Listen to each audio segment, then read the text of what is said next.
আমার সামগ্রিক পরিস্থিতি মনে হয়েছে যে আমার পক্ষে এই দায়িত্ব আর পালন করা সম্ভব নয়, তাই আমি আজকে স্বেচ্ছায় আমার সমস্ত দায়িত্ব থেকে অব্যাহতি নিলাম। আসন্ন বিধানসভা নির্বাচনের আগে দক্ষিণ দিনাজপুর জেলা বিজেপিতে বড় ধাক্কা। আচমকাই জেলা সভাপতির পদ থেকে পদত্যাগ করলেন স্বরূপ চৌধুরী। শুক্রবার বালুরঘাটে বিজেপির জেলা কার্যালয়ে সাংবাদিক বৈঠক ডেকে নিজের পদত্যাগের কথা ঘোষণা করেন তিনি।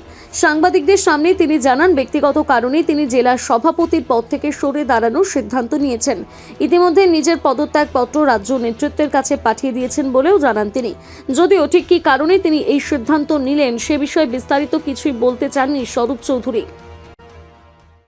দেখুন, আমি স্বরূপ চৌধুরী দক্ষিণ দিনাজপুর জেলার ভারতীয় জনতা পার্টির সভাপতি ছিলাম। আমি 13 সাল থেকে পার্টির যুব মোর্চার দায়িত্ব, তারপরে জেলা সম্পাদক এবং লাস্ট দুবার বিজেপি জেনারেল সেক্রেটারি দায়িত্ব সামলেছি এবং পার্টির 2 টার্মে আমি জেলা প্রেসিডেন্ট ছিলাম। তো আমার সামগ্রিক পরিস্থিতি মনে হয়েছে যে আমার পক্ষে এই দায়িত্ব আর পালন করা সম্ভব নয়, তাই আমি আজকে স্বেচ্ছায় আমার সমস্ত দায়িত্ব থেকে অব্যাহতি নিলাম। সকলকে ধন্যবাদ। হঠাৎ করে কেন এই ধরনের সিদ্ধান্ত? আমার মনে হয়েছে যে এই সময় এখন পার্টির একটা ভালো সময় আসছে। আমরা অনেক চড়াই উতরাই পার করে দিয়েছি। এই সময় আশা করি দল ভালো পজিশনে যাবে। অদূর ভবিষ্যতে আর যারা ভারতীয় জনতা পার্টির কার্যকর্তা কর্মী তারা তাদের শ্রীবৃদ্ধি হবে, দলের সমৃদ্ধি হবে। সকলকে ধন্যবাদ। আর কিছু আমার বলা দল থেকে কি কোনো নির্দেশ এসেছে আপনার কাছে? না। সাংবাদিক বৈঠক শেষ হওয়ার পর দলীয় গাড়ি ব্যবহার না করে অন্য একটি গাড়িতে করে জেলা কার্যালয় ছেড়ে বেরিয়ে যান তিনি। হঠাৎ করে তার এই পদত্যাগকে ঘিরে রাজনৈতিক মহলে শুরু হয়েছে জোর জল্পনা। উল্লেখ্য, 2021 সাল থেকে তিনি দক্ষিণ দিনাজপুর জেলার বিজেপির সভাপতি হিসেবে দায়িত্ব পালন করছিলেন। এর আগে তিনি দলের জেলা সাধারণ সম্পাদক, যুব মোর্চার সভাপতি সহ একাধিক গুরুত্বপূর্ণ পদে দায়িত্ব সামলেছেন।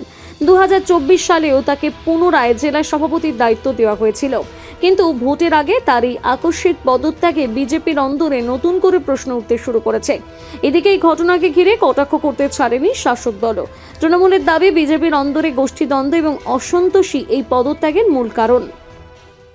এটা ওদের অন্তর্কল্প, ওটা একদমই বিজেপির নিজস্ব ব্যাপার, আমাদের কিছু বলার নেই। তবে আমরা বেশ কিছুদিন থেকে বলছি যে বিজেপির মধ্যে বালুরঘাটের আমরা দেখেছি, যেটা বালুরঘাট বা এই জেলায় যেটা দেখছি, ওদের মধ্যে অনেক কয়েকটা গ্রুপের সৃষ্টি হয়েছে, যার ফলস্বরূপ স্বরূপ চৌধুরী আমরা যেটা জানতে পেরেছি, স্বরূপ চৌধুরীর উপর নানারূপভাবে প্রেশার ক্রিয়েট করা হচ্ছিল এবং এটা একটা ওদের গোষ্ঠীদ্বন্দ্বের ফল হিসাবেই স্বরূপ চৌধুরী পদত্যাগ করতে বাধ্য হয়েছে।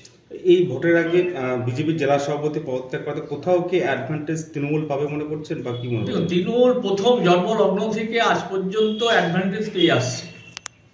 আমরা 2011 থেকে 2026 পর্যন্ত তৃণমূল মানুষের কাছে এগিয়ে আছে। সুতরাং বিজেপি সভাপতি রিজেক্ট করলো তাতে করে তৃণমূলের বাড়তি অ্যাডভান্টেজ আসবে এমন কোনো ব্যাপার নয়, কিন্তু আমরা সবসময় অ্যাডভান্টেজে রয়েছি। রাজনৈতিক মহলের মতে বিধানসভা নির্বাচনের আগেই পদত্যাগ দক্ষিণ দিনাজপুরের রাজনীতিতে নতুন সমীকরণ তৈরি করতে পারে। এখন রাজ্য বিজেপির নেতৃত্ব এই পরিস্থিতি কিভাবে সামাল দেয় সেদিকেই নজর রাজনৈতিক মহলের। বালুরঘাট থেকে রিপন ভৌমিকের প্রতিবেদন, নিউজ টুডে।